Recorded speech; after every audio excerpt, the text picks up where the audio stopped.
A Goodview, Minnesota resident is starting a GoFundMe for a displaced victim of an apartment fire last Friday.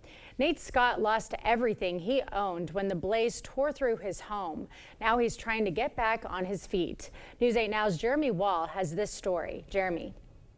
Well, Emily, Scott was one of 7 victims displaced during last Friday's apartment fire. He never thought coming home from work that day would only leave him with the clothes on his back. He says without renter's insurance, his situation is difficult and is in need of community support. The images of last week's apartment fire in Goodview are still vivid to Nate Scott. I still don't really know what to think. It just hasn't sunk in yet fully that everything's gone. Scott lived in the apartment for 3 years. Everything changed when his landlord told him the devastating news. Landlord called me and said the apartment's on fire. I rushed here, watched it for myself, and just went back to work. I don't know what else to do. I was just in shock. My mind was blank. Scott is one of 7 people displaced from the fire. He never thought he would lose everything, including his cat. Not thinking he would need renter's insurance, Scott never bought it. Now he's asking for support.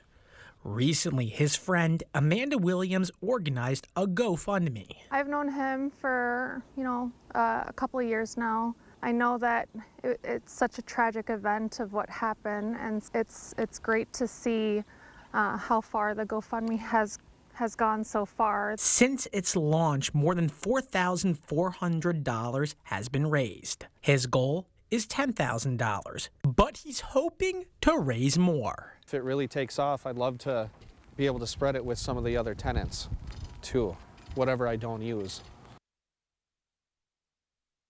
And if you're interested in helping Scott, we will have a link attached to this article on news8000.com. Emily?